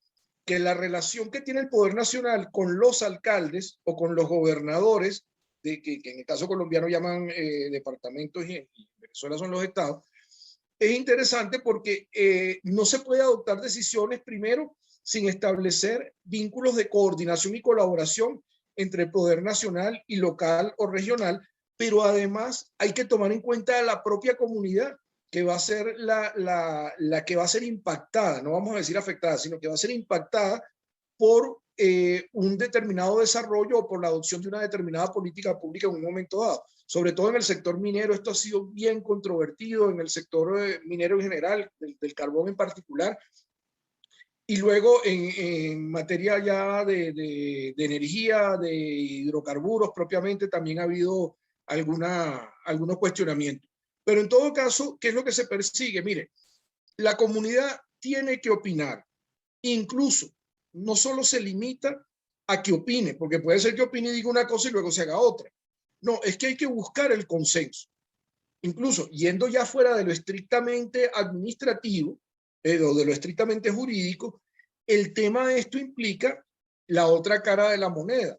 La organización, llámese empresa, corporación, entidad que sea, tiene que atender a los estándares de responsabilidad social en el marco de la comunidad en la que van a impactar, que esto nos llevaría a otro seminario totalmente distinto al que estamos hablando ahora, pero que también de alguna manera se nutre o complementa el tema de la participación como lo ha ido definiendo la Corte Interamericana de Derechos Humanos en estos casos. Gracias, profesor. Pero aprovechando en la misión de CENLAE, que es la difusión del derecho en Latinoamérica y hacia una visión global del derecho en Latinoamérica, ¿se pudieran estudiar algunos estándares para los procedimientos administrativos en este ámbito electrónico que nos ha tocado vivir en los últimos tiempos a objeto de la pandemia? Sí, miren, de hecho, bueno, ese tema además es muy, muy interesante. Solo les voy a dar como referencia para los que no lo conozcan la novedad. El día 14 de julio, una comisión de juristas que fue encabezada por el exministro de Justicia y profesor de Derecho Constitucional ya jubilado, Tomás de la Cuadra Salcedo en España, elaboró y presentó públicamente, fue una comisión de juristas designada por el gobierno de España, los derechos digitales. En ese catálogo de derechos digitales, que hay 26 derechos concretamente, nos dicen un poco cuál es la relación que se debe establecer entre administración y específicamente y las personas en el marco de las relaciones cada vez más digitales, más electrónicas, más virtuales que se están llevando a cabo y que ha impulsado sobre todo este escenario de la pandemia. Los derechos en las relaciones entre los particulares o las personas y la administración no deben ser distintos en el mundo virtual al mundo real. Esto es claro y hay que entenderlo así. Pero sí, evidentemente, hay algunos derechos que en el mundo ordinario no entenderíamos que existieran, pero que en el mundo virtual pueden tener a lo mejor alguna especificidad en cuanto a la vida privada, en cuanto al tema del anonimato, etcétera, que sería importante tener presente. Yo creo que la principal valoración que tenemos que tener en el continente americano, y particularmente de lo que es de México a la Argentina, es que el acceso al mundo digital en las relaciones entre los ciudadanos y el Estado no debe llevar a mayor exclusión de la que ya tenemos. Y esto lo digo por lo siguiente. No solo se trata de que si la gente tiene o no tiene internet, que eso pareciera que se limita allí el problema. Es que hay algo más complicado. A veces la gente no tiene en el lugar donde vive cobertura de internet. Con lo cual, puede ser que tenga una cuenta de internet para cuando tenga cobertura, pero en el sitio donde logre tener la cobertura. No la tiene en todos lados. Segundo lugar, a veces las personas donde viven o donde trabajan no tienen energía eléctrica. Pues si no tienen energía eléctrica, difícilmente van a tener acceso a internet. Pero incluso teniendo energía eléctrica y acceso a internet, a veces no son personas que tienen los conocimientos, porque las plataformas incluso digitales no son del todo amigables, porque las plataformas la entienden muy bien los ingenieros y le parecen sencillísimas, los ingenieros de sistema. Pero luego cuando la vamos a aplicar los que no somos ingenieros de sistema, comenzamos a padecer estos temas y a algunos se nos dificulta más que a otros este asunto. Entonces, el punto es para evitar la exclusión por el mundo virtual o por el mundo digital en las relaciones entre el Estado y los ciudadanos, hay que plantearse que es un derecho, no una obligación. Es decir, yo no tengo la obligación de tramitar el pasaporte por vía virtual. Yo puedo elegir entre tramitar el pasaporte por vía virtual o ir físicamente a la oficina de la administración pública correspondiente. Luego, si el trámite ha sido previsto de manera electrónica, entonces, o en soporte electrónico, ¿qué es lo que voy a hacer? Que allí llegue a haber una persona o un grupo de personas que me asesoren cómo hacer ese trámite allí. Pero resulta que si yo no tengo un computador o no tengo acceso a internet o no tengo una cuenta para ello, ¿qué es lo que sucede en la práctica? Que tengo que buscarme al final un gestor. Entonces sustituir los gestores de la puerta de los ministerios por los gestores virtuales, que por supuesto además son más cómodos para ellos, pero a la vez yo sigo estando fuera de la relación directa con la administración que requeriría, porque requiero de un tercero para ello. Entonces creo que en América Latina nosotros tenemos que tener claro de que todas estas propuestas del acceso a la información, de las relaciones del gobierno electrónico y de la buena administración electrónica, tienen que darse en un marco donde sea un derecho, una opción que tengan las personas para vincularse con la administración y no una obligación o una carga so pena de quedar excluidos o de ser menos ciudadanos por no tener acceso a esas plataformas tecnológicas que existen actualmente. Excelente, gracias. Sí, también quería preguntarle, aprovechando esta extraordinaria exposición del profesor Víctor Hernández Mendible al profesor Miguel Ángel Torrealba Sánchez, sobre el gobierno electrónico en Venezuela, aunque sabemos todos la situación que está ocurriendo desde hace muchos años en Venezuela y sobre todo las fallas a través de la tecnología. Las famosas TIC. Venezuela ha dado algunos pasos en materia legislativa, por ejemplo, la ley Infogobierno, la ley de simplificación de trámites y algunos otros procedimientos, como lo señalaba el profesor Víctor Hernández Mendible, han sido electrónicos, como por ejemplo obligar a las personas a tramitar el pasaporte vía electrónica. Sí, ciertamente se han dictado algunas leyes, pero esas leyes no responden a parámetros coherentes y unificadores en primer lugar. Eso es importante. Entonces, son leyes pensadas para el mejor funcionamiento de una determinada institución o de un determinado elemento sectorial, no dentro de un contexto. Y sobre todo, el tema es que el derecho administrativo, y vale la pena reiterar algo aunque sea bastante obvio, como todo el derecho, tiene que tener como centro y destino a la persona. Y el derecho administrativo, servir a la persona. Y la administración pública, servir a la persona, como bien señalaba el profesor Hernández Mendible. Entonces, desde el punto de vista del derecho comparado, está muy claro, también en la doctrina venezolana, que las tecnologías de la información y la comunicación deben estar al servicio de la persona y para mejorar la relación de la persona con la administración pública o con el poder público, y no al contrario. Entonces, desde el momento en que se emplean esas tecnologías con unos fines distintos, con unos fines específicos que no son, en muchos casos, los previstos en el ordenamiento jurídico, pues entonces nos encontramos con que no es un problema de las tecnologías. Es decir, la tecnología es un instrumento, pero que tiene que estar al servicio de alguien. Eso por un lado. Por el otro lado, con relación a este tema de las tecnologías de la información y la comunicación, sin duda que hay un gran vacío legislativo.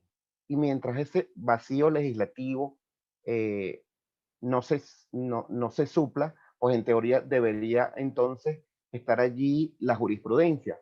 El problema es que en el caso venezolano realmente es muy difícil hablar incluso de la existencia de jurisprudencia desde el punto de vista teórico, porque la jurisprudencia, como la estudiamos en las facultades de Derecho, tiene una serie de características y una de ellas es la coherencia en el tiempo de un determinado criterio.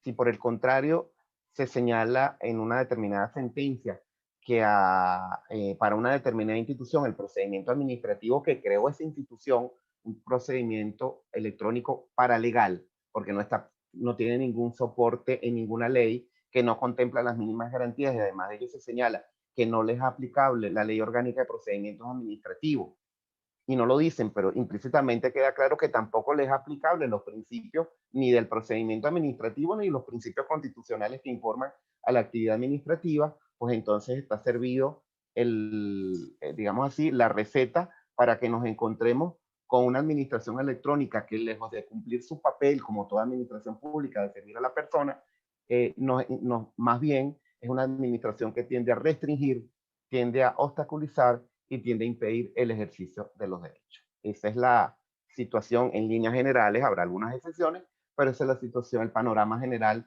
del tema de la tecnología, el uso de las tecnologías de la comunicación e información por la administración pública venezolana. Gracias, profesor. Sí, algunos países, y especialmente Argentina, en estas jornadas han coincidido con lo que ustedes han señalado en cuanto a que el problema no es legislativo, sino de la realidad de las administraciones públicas. No hay continuidad, primero no hay políticas públicas sobre la tecnología. En la administración pública no está preparada en muchos de los casos y no hay continuidad tampoco en aquellos donde hay políticas públicas para ello. No hay continuidad en la gestión de los gobiernos. Cuando hay un cambio de gobierno, pues no se continúa con esas políticas que se han establecido en las administraciones públicas. Pero principalmente la falla es de que la administración pública no está preparada para servir al ciudadano en medios tecnológicos.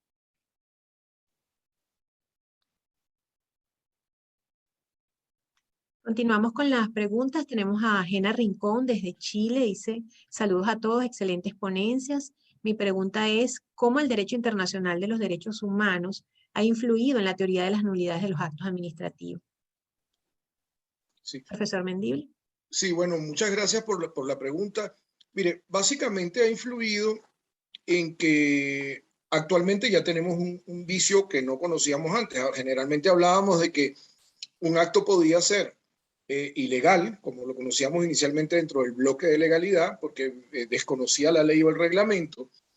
Luego, cuando comenzamos a hablar en el caso del modelo de Estado constitucional, de que la Constitución es norma suprema y fuente del ordenamiento jurídico del Estado, entonces también entendemos que como norma que es, la Constitución puede ser violada o desconocida por un acto del poder público.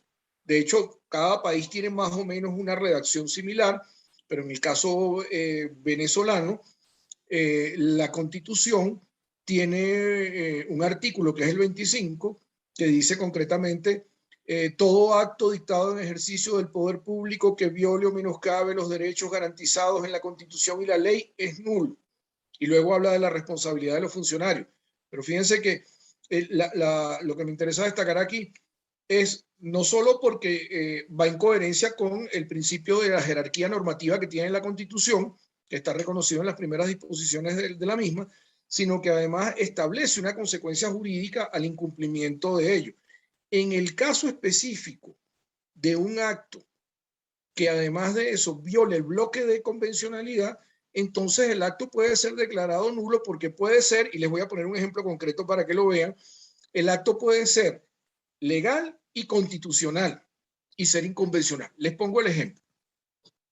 Se presentó, a propósito de que la persona que pregunta lo hace desde Chile, en Chile la Constitución, antes de que la reformaran, la que ahora van a cambiar con el proceso constituyente, establecía que para la difusión de determinados mensajes estaban sujetos a un control previo por parte del Estado. Eso es contrario a la Convención Americana de Derechos Humanos. Y eso dio pie a un caso que fue demandado en el orden interno chileno y tanto los tribunales nacionales como la Suprema Corte de Chile dijeron, mire, pero es que la Constitución lo permite y la ley que aplicaron lo que hace es desarrollar en qué condiciones se llevará a cabo ese control previo de la difusión del mensaje. Ese caso es conocido como la última tentación de Cristo. Pues resulta aquel libro que en su momento fue tan polémico y generó una película. Pero el asunto es que, más allá de la situación puntual, el acto jurídico mediante el cual habían dicho que no se podía difundir esa difusión cultural que se iba a hacer, ese libro o esa obra cinematográfica, era conforme a la ley y a la Constitución del país, pero era contrario a la Convención Americana de Derechos Humanos. Entonces, ¿qué le dice la Corte Interamericana al final? Bueno, además estamos conscientes que en este momento Chile ya está haciendo cambios en este sentido y va a cambiar la ley, está en el trámite legislativo y van a cambiar la Constitución también para eliminar la censura previa, pero si hay un acto conforme al ordenamiento interno, pero que es contrario a los estándares en materia de derechos humanos reconocidos en la Convención Americana, pues el ordenamiento jurídico interno va a tener que ser adaptado, ajustado a ese orden internacional en materia de derechos humanos, que es la convencionalidad. Entonces, ¿qué es lo que declara en definitiva la Corte Interamericana cuando estos temas no se resuelven internamente? Declara el vicio de inconvencionalidad, como lo dijo el año pasado en varios casos, el del alcalde de Bogotá, es alcalde de Bogotá y ahora senador, Petro, o en el caso de los fiscales en Perú y en Ecuador, y también el de la fiscal en Colombia.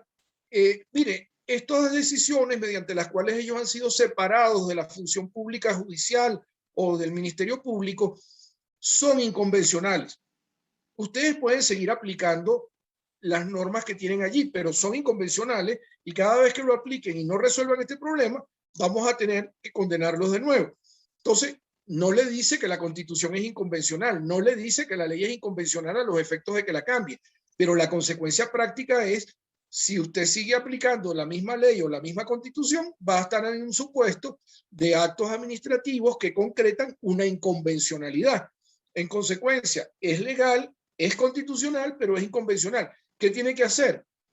Adaptar la aplicación a partir de las leyes, porque recordemos que los actos administrativos son aplicación de la Constitución y las leyes, ¿no? Es más, de hecho, se conoce históricamente como una actividad de rango sublegal, es de aplicación de la ley. Pero en ese escenario hay un vicio que antes no existía, que es que yo puedo decir, bueno, el acto no es ilegal porque realmente está cumpliendo la ley estrictamente como lo dice. El acto no es inconstitucional porque está ajustado a la Constitución, pero el vicio de inconvencionalidad sí lo tiene porque ese acto administrativo, que es compatible con la ley y con la Constitución, viola, por ejemplo, que no se hizo la consulta previa, pública, libre e informada como exige la Convención Americana, o que no está motivado en los términos que ha exigido la Convención Americana, o que el procedimiento administrativo que contempla no se llevó a cabo separando a la autoridad que debe investigar de la autoridad que debe sancionar, como exige la Convención Americana y lo ha desarrollado la jurisprudencia extensamente. Entonces, allí estaría el vicio de inconvencionalidad en este tipo de actuación. Gracias, profesor. Desde YouTube saluda a Luis Beltrán. Felicitaciones, doctor Miguel. Muy clara la exposición. Excelente exposición, doctor Víctor. Catherine Galíndez, desde la Sala Sur. Gracias por sus respuestas y explicaciones a los honorables invitados. Y en Venezuela las redes digitales no han facilitado la conexión y comunicación entre sus ciudadanos. Esos son todos los comentarios de nuestros participantes, tanto en YouTube como en Zoom. Queremos finalizar ya con unas reflexiones por parte de cada uno de los profesores y propuestas con visión latinoamericana. Profesor Miguel Ángel Torreal. Bueno, muchas gracias. Creo que voy a aprovechar el último comentario en Venezuela sobre las redes digitales. Es que el problema no es de las redes digitales. El problema es de para qué se usan, porque siguen siendo instrumentos de la tecnología. Es como el caso del acto administrativo en soporte de papel o en soporte electrónico. Bueno, pero ese es un instrumento. En el caso venezolano, creo que lo que cabe es primero insistir en seguir defendiendo la existencia de un derecho administrativo en los reductos en que este existe, por más allá de las limitaciones en su aplicación práctica. Pero ya está, no ha sido el primer caso en el cual el derecho administrativo ha tenido que resistir los embates de una determinada situación adversa desde el punto de vista del contexto institucional o político, pero hay que mantenerlo. Y sobre todo tratar de darle seguimiento, tratar de estar al día con lo que está pasando en nuestro entorno, porque seguramente muchas de esas experiencias, además de países que han tenido situaciones históricas, políticas y sociales semejantes, nos pueden ser de mucha utilidad para cuando llegue el momento justamente de acometer esa entrada, y con esto me permiten que sea un poquito terco, de acometer esa entrada de Venezuela en el siglo XXI. Ya tengamos la preparación, los estudios y las herramientas necesarias para hacerlo de la mejor y de la más rápida de las maneras posibles. Concluyo agradeciendo una vez más al CENLAE, agradeciendo la presentación de la profesora Mayvi Rondón, agradeciendo a mi colega y amigo, el profesor Víctor Rafael Hernández Mendible, por haberme permitido compartir con ustedes este rato en la mañana de hoy, que ya es tarde. Muchas gracias. Gracias a usted, profesor. Esperemos que contar con usted en próximos eventos académicos. ¿Cómo no? Profesor Víctor Hernández Mendible.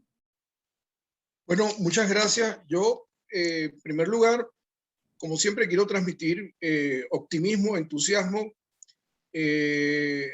a todos los que nos escuchan, no solo a los que están en Venezuela, sino a todos los que nos escuchan y a los que lo puedan ver en diferido. Miren, creo que estamos ante un momento de cambios muy importantes. Están pasando a nivel mundial transformaciones jurídicas que son vitales para el futuro del desarrollo del derecho en general y de la disciplina del derecho administrativo en concreto. La invitación es a seguir estudiando. No importa las dificultades que cada uno tenga en su país y que crea que está en una situación donde no se están cumpliendo las leyes o lo que sea, hay que seguir estudiando y preparándose para que cuando lleguen las oportunidades de cambio uno está realmente en sintonía con los cambios que se van a dar. Los momentos malos que se están viviendo son transitorios, van a pasar. La historia nos los demuestra que siempre el hombre supera las dificultades y avanza y progresa y alcanza mayores estándares de desarrollo. Entonces, mientras en Europa están hablando del Pacto Verde y están hablando de la reducción de las emisiones de efecto invernadero, y la Unión Europea acaba de prohibir para el 2035 ya la producción de vehículos de combustible diésel para ir a las fuentes renovables, y los otros están hablando de derechos digitales. Es decir, hay un mundo en un proceso de transformación permanente en el cual nosotros tenemos que insertarnos cada una de nuestras realidades continentales. América Latina no puede seguir llegando tarde a todo porque vivimos en las peleas estas de caudillos y de líderes tercermundistas al final que cada cierto tiempo asumen el poder y se apoderan de él con la finalidad de reformar las constituciones perennemente para quedarse, que es la visión que se tiene en casi todos los países, unos más que otros, pero con la misma idea. Hay que ir al futuro, hay que prepararse para el futuro, y eso implica estudiar, estudiar, estudiar permanentemente. Esa es la invitación que yo les hago, las referencias de lo que hemos visto en los países vecinos en las 8 conferencias anteriores, nos dan pistas de que algunos han avanzado más que otros. Hay leyes muy modernas como la de la República Dominicana o la de El Salvador, que son de las más recientes, otras más antiguas como la de Argentina, pero cada una además tienen sus adaptaciones, por supuesto, por la interpretación que ha hecho la jurisprudencia nacional en cada país y además por las interpretaciones que se han derivado de estos estándares interamericanos. En todo caso, la sugerencia es a estar atento a lo que está pasando, seguirse preparando y ya llegará el momento en que todos esos conocimientos que se han acumulado ahora se puedan poner en práctica para contribuir a que pues, cada uno de nuestros países sean mejores y concretamente en el caso venezolano, que logremos entrar en definitiva en el siglo XXI con el atraso que ya se va volviendo costumbre cada siglo. Muchas gracias nuevamente a la profesora Mayví Rondón, al profesor Antonio Silva de Aranguren y a la doctora Belén Ramírez Landaeta por haber creado este espacio que nos sirve para dialogar, para contribuir a los intercambios y más en estos momentos donde no es tan factible los viajes y las reuniones como lo hacíamos en el pasado, hacerlo de esta manera virtual. Mucho éxito a todos los que nos escuchan y bueno, quedo a la orden para cualquier cosa que necesiten en el futuro. Gracias a usted, profesor. Además, por siempre apoyarnos y ser artífices de todos estos espacios académicos y el Centro de Estudios e Investigaciones Jurídicas que tiene como visión ir hacia el derecho latinoamericano global y con ello también difundir a sus grandes talentos, como usted y como el profesor Miguel Ángel Torrealba Sánchez. Gracias a todos los participantes que activamente estuvieron en YouTube y en la sala de Zoom por siempre estar acá en este espacio. Les recordamos que esta conferencia quedará grabada y colgada en nuestro canal YouTube para que la puedan compartir y la puedan disfrutar nuevamente. Y la reunión es del próximo viernes, como todos los viernes, 11 horas Miami. Gracias, feliz día para todos donde quiera que se encuentren.